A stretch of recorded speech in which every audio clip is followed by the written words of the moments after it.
Hello, my name is Nathan Mann, and this is my short presentation on operating tables for the Delta Center. What this presentation will cover is the role of operating tables, the different types of operating tables and how they work, different surgical positions and how different tables are designed to accommodate for these positions, common operating table accessories, and criteria that should be taken into account when thinking of installing an operating table. So, what is the role of an operating table? Practicality, the role is to position the patient in the most appropriate surgical position during the procedure, and this allows the surgeon to have an easy access and view to where they're operating. In order for this to happen, the operating table needs to be able to move and adjust into a variety of positions during the surgery and for the wide range of procedures that this particular surgeon can perform. The operating table needs to comfortably maintain the patient's position in a position that won't cause any lasting harm to the patient. For example, let's say it's a 4-hour surgery. It needs to comfortably maintain the patient in a position where it won't compress any nerves or cause any long-lasting damage or cause any friction harm at all. And lastly, the operating table needs to be easy to use for the operating team, and most importantly, has to be comfortable for the surgeon to operate on. So there are three major types of operating tables. We have general / universal operating tables. This is used in the widest range of specialties, including cardiovascular, pediatric, or gynecological surgeries. It's just designed for general versatility and adaptability across these wide range of operations. It can be moved into many different positions, including lateral tilt. The height and length can be adjusted. It can be moved horizontally or longitudinally. And in these tables, the head section can be removed or the leg sections can be tilted down. And it just in general is great because of the wide variety and versatility it has in this operating table. Orthopedic tables, on the other hand, is designed for just easy manipulation and maneuverability of each individual joint, which is required for more orthopedic surgeries. And this is because in these kind of surgeries, they require more precise control of the limbs when operating. And finally, you have radiolucent imaging tables, which are designed for minimally invasive procedures like fluoroscopy, catheterization, joint imaging, placing IV catheters. And these are the kind of tables you see usually in the radiological suites. So in terms of the kind of power supply of operating tables, all these operating tables generally have a power supply. The manual ones are now being phased out because they're just harder to use and not you can't just press a button and they'll move into a certain position.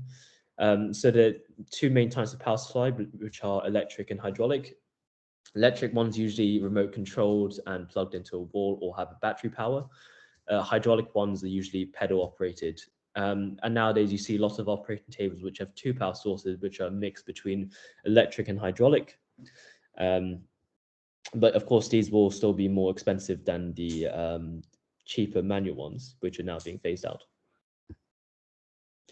So it's important, I guess, when thinking of getting an operating table, if you have the space and if you have the kind of power outlet in order to supply power to this operating table. In terms of common surgical positions that you might need to move your patient into, and this therefore means your table has to be able to move into these positions.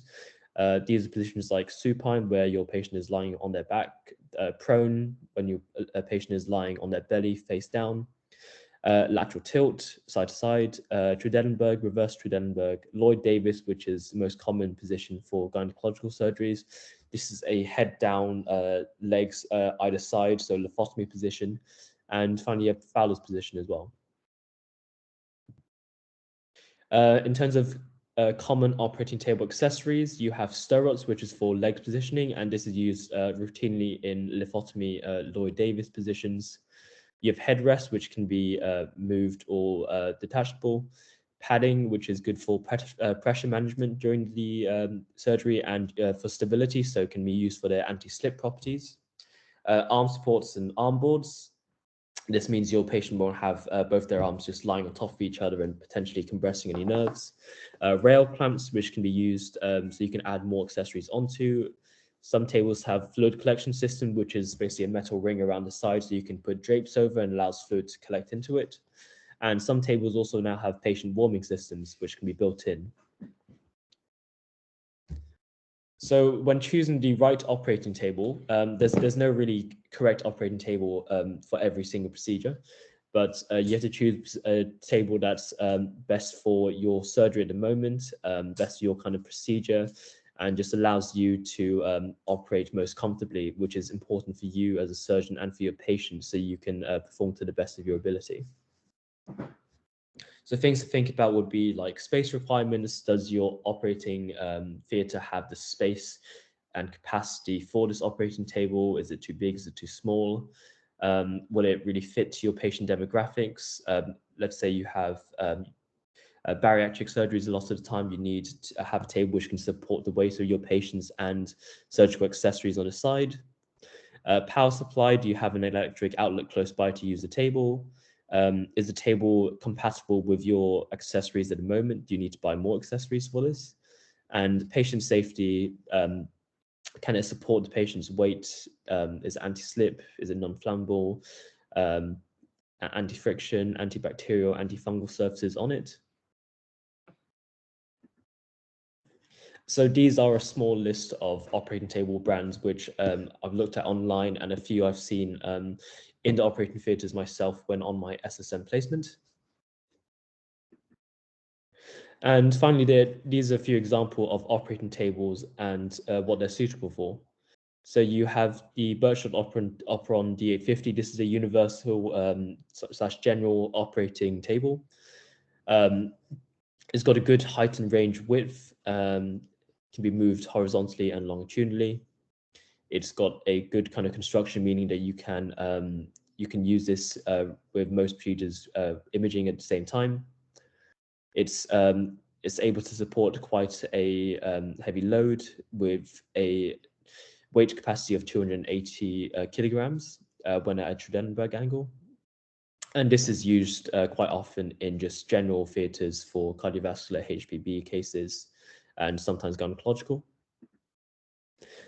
This table I saw the other day and is used mainly for patients with a higher BMI because it has such a high weight capacity, a max load of 450 kilograms.